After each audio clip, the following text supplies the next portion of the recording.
Going on, fam? Hope everybody's doing fantastic out there. So we have another real steel knife for you today, except this one is not a traditional. So this is one of their newer modern folders.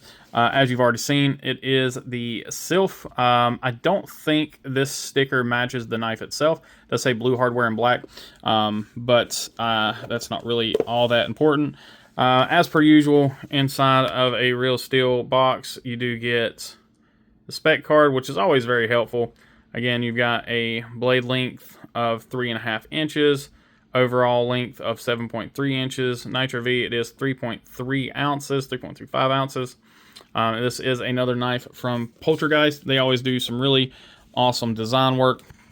Now, this is one, I'm neither here nor there on it. It's not one that really appeals to me, but it is a very well-built knife in general. One that I do think appeals to a lot of people. It's just, it's just not my cup of tea. That being said, I can tell you this is a pretty doggone good knife. We'll go ahead and go straight in to our usual close-up. So here you do have an unusual design. It is a folded steel design. It is a dual-layer stainless steel body, and then like I said, it is just completely taco folded over on itself, and then that creates the chassis for the blade there. So you've got kind of a stone washed or kind of distressed stainless here with the black stainless underneath. Everything looks really nice on it. No texturing or anything like that. No jimping or anything to speak of.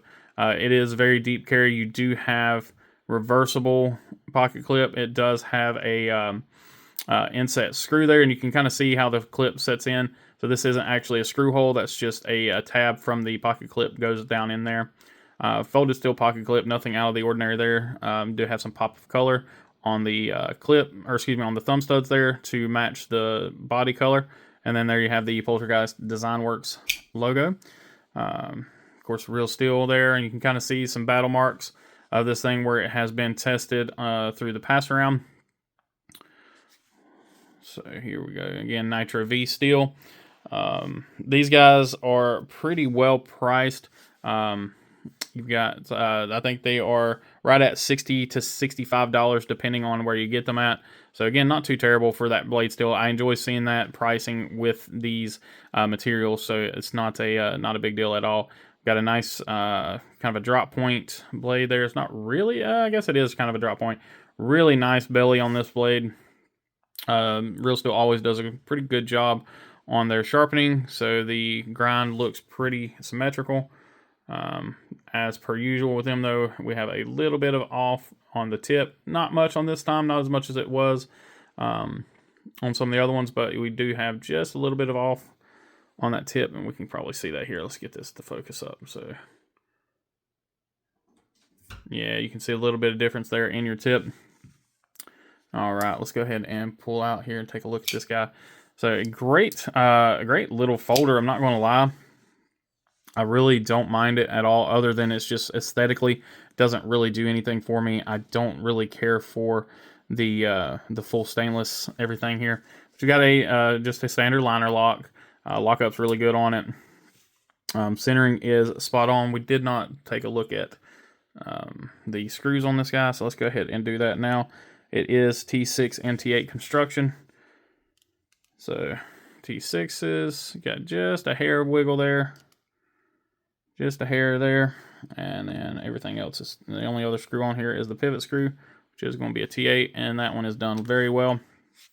Go ahead and look at the centering. It is spot on centered. Kind of being a pain in the butt, you can't really see it. Let's see if I can. Yeah, kind of hard with that black on black there, but you can see it is centered, and lockup is pretty spot on. Really good access to the lock bar, so that's done really well. The knife is done in general really well.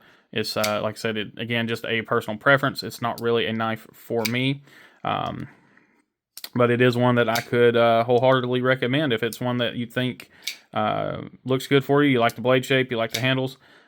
It works. It's a little on the slick side just because, I mean, it's just slab-sided. You know, slab-sided stainless steel. There's no texturing. There's no nothing there. You do have a little bit of jimping on the back of the blade that is functional. Any hot spots? Don't really feel any hot spots either, so that's pretty good.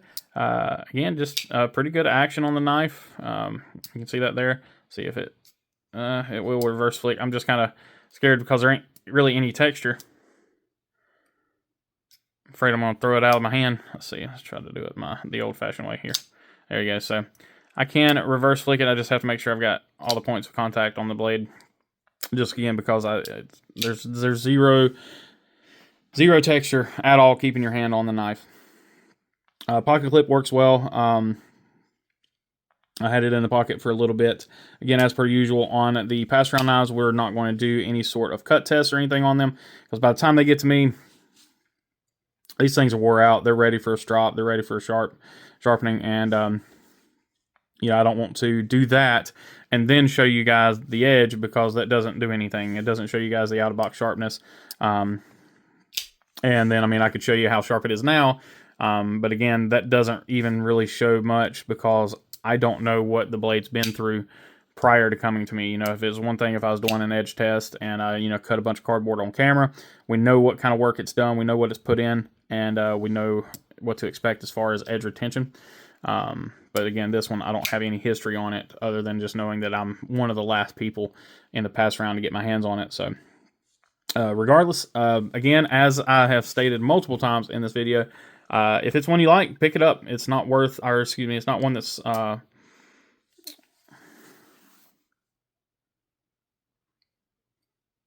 but as I've stated multiple times in the video, if this is one you like, pick it up.